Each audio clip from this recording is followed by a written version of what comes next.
dele e disse: Eis o Cordeiro de Deus que tira o pecado do mundo. Dele é que eu disse: Depois de mim vem um homem que passou à minha frente, porque existia antes de mim. Também eu não o conhecia, mas se eu vim batizar com água, foi para que ele fosse manifestado a Israel. E João deu testemunho dizendo: Eu vi o Espírito descer como uma pomba do céu e permanecer sobre ele. Também eu não o conhecia, mas aquele que me enviou a batizar com água me disse: Aquele sobre quem vês o Espírito descer e permanecer, este é quem batiza com o Espírito Santo. Eu vi e dou testemunho: este é o Filho de Deus. Palavra da salvação.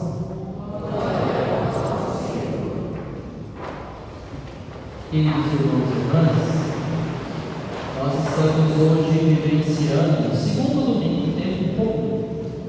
Semana passada nós celebramos domingo a festa do batismo do Senhor, e nós temos não este mesmo evangelho, mas a gente ouviu o evangelho segundo Marcos, também narrando o batismo do Senhor. E eu falava para vocês que no batismo Jesus inicia o seu ministério. E aí eu falei de 3 coisas importantes, talvez vocês se lembrem na semana passada. O tríplice monos de Cristo. Eu falei que todo batizado recebe esse tríplice monos, compartilha com Jesus Cristo esse tríplice monos. Quais são essas 3 coisas mesmo? Jesus é sacerdote, profeta e rei e pastor. Tudo bem. Sacerdote, profeta e rei e pastor. E eu dizia que a gente precisa viver o nosso batismo nesses 3 aspectos, né? E aí explicava cada um deles, que é o sacerdócio, oferecer a própria vida, né? O profeta, aquele que escuta a voz de Deus, que faz a vontade de Deus, e o rei pastor, aquele que serve em nome de Deus. Pois bem, o evangelho de hoje é similar ao da semana passada, mas são visões diferentes, são 2 evangelistas diferentes. Hoje nós ouvimos o evangelho segundo São João. E João, o Batista, que é quem participa, quem está nessa película, quem está nessa cena do Evangelho da vida de Jesus, ele diz uma coisa muito importante sobre Jesus. O que João Batista diz? Eis o Cordeiro de Deus, eis aquele que tira o pecado. Ele inicia o Evangelho assim, essa passagem se inicia assim e termina com a seguinte frase: Eu vi e dou testemunho, este é o Filho de Deus.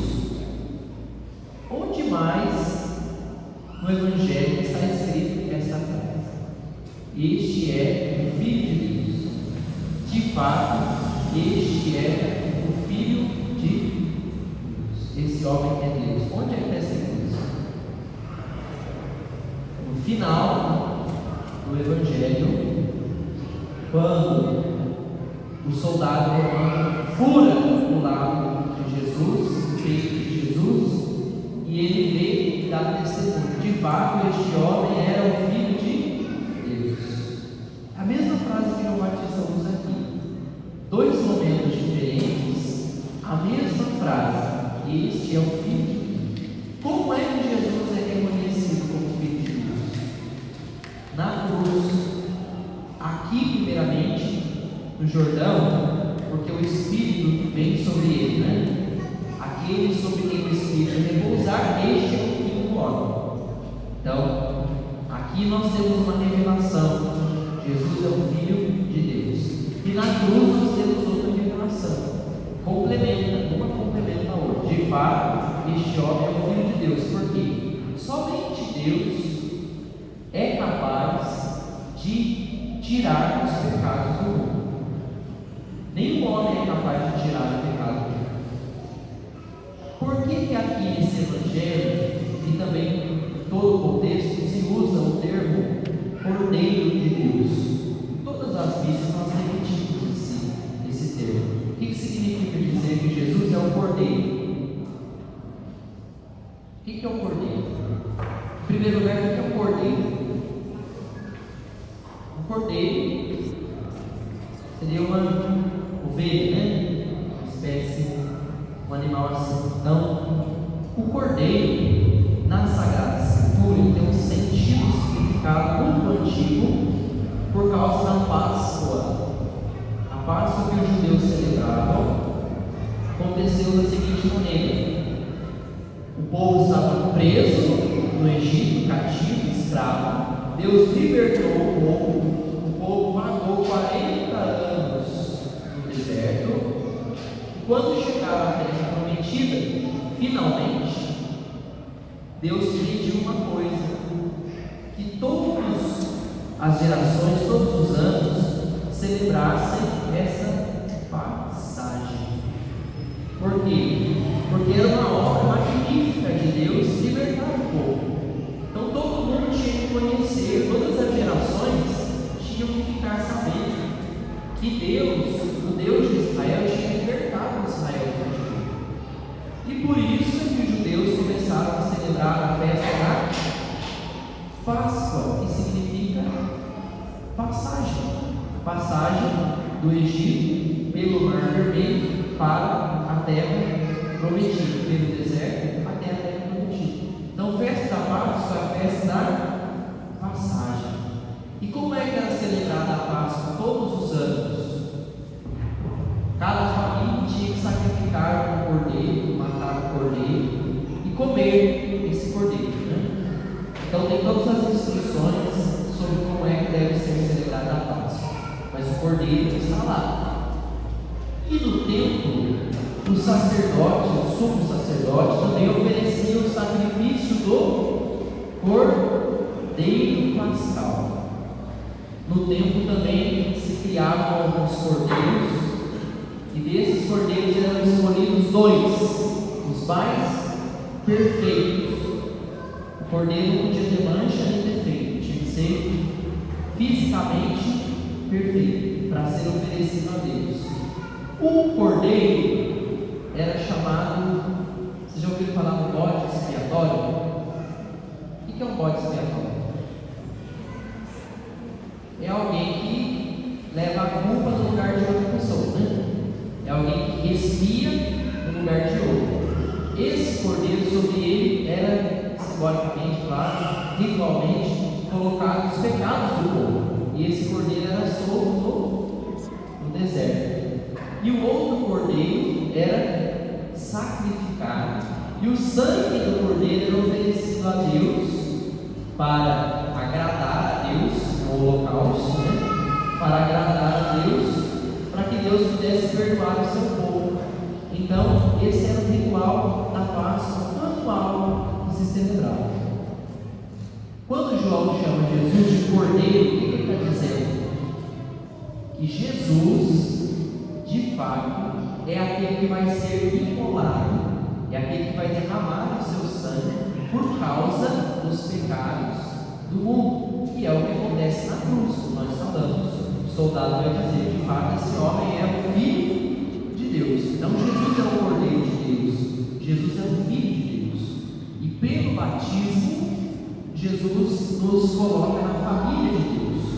Todo aquele que crer e for batizado será salvo.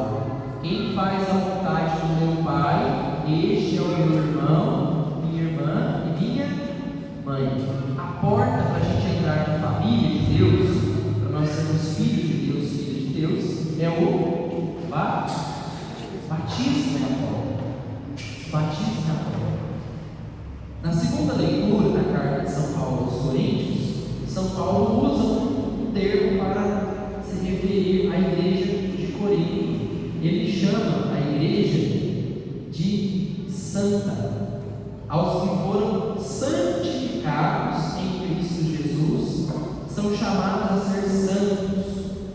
Graça e paz da parte de Deus, nosso Pai, e de Jesus Cristo, nosso Senhor. Hoje, quem é a igreja chamada a ser santa? Quem são as pessoas que são chamadas a serem santas? Quem são? Quem são? Somos nós. Nós somos chamados a ser santos. Nós somos chamados a ser santos. E aqui tem uma coisa. O que é um santo, né? O santo é uma pessoa que tentou muitas vezes, conseguiu. O santo, ele não nasce perfeito. Um erro de muitas pessoas é pensar assim: tal pessoa é santa, eu não sou. Tudo bem, até aí. Mas o problema é quando a gente fala assim: o Papa João Paulo II é um santo, foi um santo, mas ele foi também um homem. Ele também errou, ele também pecou. Ele não nasceu perfeito, ele foi se entregando, ele fez a sua vida uma entrega, ao ponto de que, em determinado momento, ele já não se pertencia mais, ele pertencia mais a Deus do que a si. Então o santo não nasce santo, ele vai se santificar. E quem faz a santificação, aqui um segundo ponto importante, é a graça de Deus, não somos nós. O profeta Isaías, na primeira leitura, nós temos o capítulo 49, do versículo 3, do versículo 5 e 6. A gente pulou o versículo 4, mas, porque não está aqui de fato, né? Mas a gente leu o trecho dele. No versículo 4, o profeta Isaías, ele meio que entrega o bastão. Ele fala: olha, Senhor, o Senhor me deu essa missão, mas eu não sei. Parece que não surte efeito que eu estou fazendo. Parece que não está tendo retorno. Muitas vezes nós somos tentados dessa forma. Deus nos dá a missão de ser santos e a gente parece que fica patinando no mesmo lugar, ao ponto que a gente chega para Deus e fala: Senhor, eu confessei esse pecado tantas vezes, não sei o que eu faço mais. Isaías se encontrou numa situação muito parecida e ele queria entregar a missão, mas o Senhor disse para ele: tu és o meu servo, tu és o meu servo, em quem serei glorificado. Ou seja, o servo não tem direito de escolha, né? O servo não tem direito de escolha. Tu és o meu servo. Nesse ponto, nós devemos ser servos do Senhor. Eis aqui, serva do Senhor, faça-se em mim segundo a tua palavra. O servo, ele serve, ele está à disposição. O servo não fala se ele vai fazer ou se ele não vai fazer. Digamos assim, nesse ponto, a gente deveria ser escravo de Deus mesmo, nesse sentido, porque seria bom. Se a gente fosse fazer a nossa vontade, nós não andaríamos muito longe, não. A gente se acomodaria muito fácil. Mas, quando a gente se decide a fazer a vontade de Deus, a gente caminha muito mais longe. A gente vai muito mais longe. Por quê? Quantas coisas na sua vida que você já fez e falou assim: por mim eu não faria. Eu vou lá, eu vou fazer, eu vou falar só com Deus. Quantas coisas na nossa vida que a gente faz porque nós nos colocamos na posição de servo, de serva, e não de Senhor na própria vida. Quando a gente se coloca na posição de Senhor, tudo fica mais difícil. Tudo fica difícil e a gente fala assim: não vou fazer isso não é para mim não. Mas quando a gente se coloca como servo de Deus, por mim eu não faria, mas por Deus eu vou fazer isso, porque eu sei que Deus me ama e confiou essa missão, eu vou fazer, por mais difícil que seja. E então Deus faz essa promessa: eu te farei luz das nações, para que minha salvação chegue até os confins da terra. Eu te farei luz das nações. Deus não fala, tu te farás luz das nações. Ele não fala isso. Quem é você na fila do pão? Quem sou eu na fila do pão? Nós não somos ninguém. Quem fala isso é Deus quem fala sobre a sua vida e sobre a minha. Eu te farei luz das nações. Quem somos nós para falar, não, Senhor, não quero, obrigado? Nós não somos ninguém para falar isso. Nesse sentido, a gente precisa sim ser servo do Senhor. E aqui está o que São Paulo está dizendo na comunidade de Corinto. Eu vos chamo de santos. Por quê? Porque Deus nos escolheu assim. Deus nos chamou de santos. Deus quer que vocês sejam santos. E eu digo para vocês hoje, Deus quer que você seja santo. Depende de quem? Primeiramente, depende de Deus. Só que Ele já quer, Ele já deu o seu sim. E agora depende de quem? Tem muitas pessoas que às vezes colocam a culpa do seu pecado nas outras. Eu sou assim porque o outro é daquele jeito. Isso não é desculpa. Muito pelo contrário. Muito pelo contrário. É campo de missão. Onde tem uma pessoa difícil, uma situação difícil, uma coisa difícil, ali é o lugar onde a gente precisa ser santo. Como eu falei, repito, ser santo não é ser perfeito de forma imediata. E aqui está um grande erro, né? Para quem está no caminho, na vida espiritual, às vezes a pessoa acha assim: agora eu me converti, agora eu vou ser perfeito. Se você for esperar ser perfeito para ser de Deus, você não vai ser de Deus. Primeiro a gente se torna servo, e depois nós vamos nos tornar amigos de Deus. Já não nos chamamos servos, nos chamamos amigos, mas isso é mais para adiante na caminhada. Portanto, para encerrar, a antífona do Evangelho de hoje diz assim: a palavra se fez carne, entre nós ela acampou, todo aquele que acolheu, que a acolheu, de Deus filho se tornou. O batismo nos faz filho de Deus, mas para isso a gente precisa acolher a sua palavra. E a palavra de Deus é esta que está sendo dita hoje. Você foi chamado para ser luz do mundo. Essa é a palavra de Deus para o dia de hoje. E a nossa resposta deveria ser como a do salmista: eis que vem o Senhor, com prazer faço a vossa vontade. Baixe a sua cabeça um instante.